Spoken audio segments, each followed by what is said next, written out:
Salom do'stlar. Sizlar bilan bugun Play Master kanali. Bugungi videomizda biz lava ustidan katta uy quramiz. Qani go bo'lmasa. Mana bunaqa tom qurib oldim. Endi shundan lava oqib tushadi. Faqat biqinlarga oqib tushmaydi, biqinlarga o'zimiz lavalarni qo'yib chiqamiz. Buni qurish juda oson. Men hozir eski versiyada bo'lsa ham serverda o'ynayapman. O'tgan safar ham Favori jangida serverda o'ynagandim ukam bilan. Endi bu safar o'zim serverda o'ynayapman. Hozir lavalar oqib bo'lgandan keyin ustidan suvni qo'ysak yetadi. Lava asta sekin toshga aylanib katta uy hosil qiladi. Uy emas, ya'ni qasr. Bu juda katta qasr bo'ladi. Hozir lavalar oqib tushishini kutib o'tiramiz. Lavalar oqib tushgandan keyin tepasidan suvni qo'yamiz. Suv lavani toshga aylantiradi. Buni hamma biladi Minecraftda. Lava suvdan hatto tosh generatori ham yasasa biladi. Tosh generatori bizga cheksiz tosh beradi. U toshlardan biz yana uy qursak ham biladi.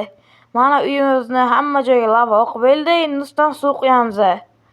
Mana suvni boshlaymiz qo'yishdi. O'zi bitta yoki ikkita qo'ysak yetadi. Hamma joyga oqib tushadi. Mana suv ham ketdi.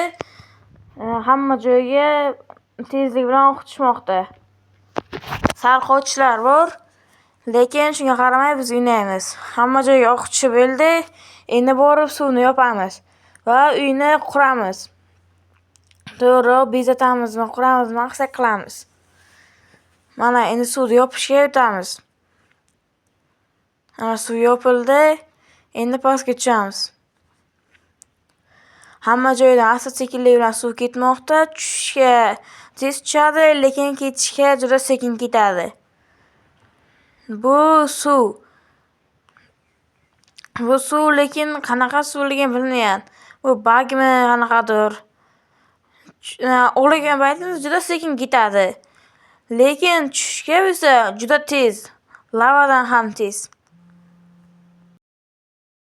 Mana uyni devorlarining biqiniga lavani toshga aylantirmay qo'yibdi. Endi o'zimiz qo'yib chiqamiz bu bloklarni. Qo'yish juda ham oson. Hozir qo'ygan paytim tezlashtirilgan kadr bo'ladi.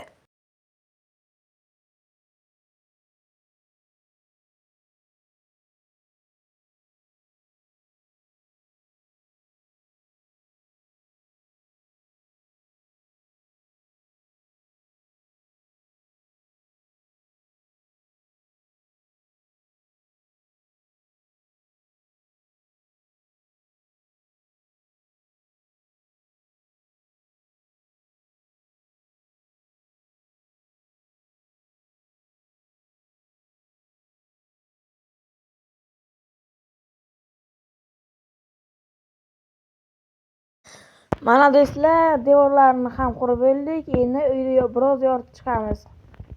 Mana bu yerlarga har xil yorituvchi toshlar qo'yib yoritamiz. Nezerda bilasizlarmi, toshlardan ko'p. Hatto o'zini sari redstone ham bor, shundan yasaladi bu tosh. Bu juda g'aroyib tosh. Mana uyni bezatamiz hozir. Uyni bezatgandan keyin albatta kadrni yoqaman. Mana uyni bezatib bo'ldim. Kadrni ham yoqdim. Hozir uyni ichini ko'rsataman sizlarga. Mana uyni ichi ajoyib bezatilgan bo'lsa, obuna va like bosib qo'yasizlar.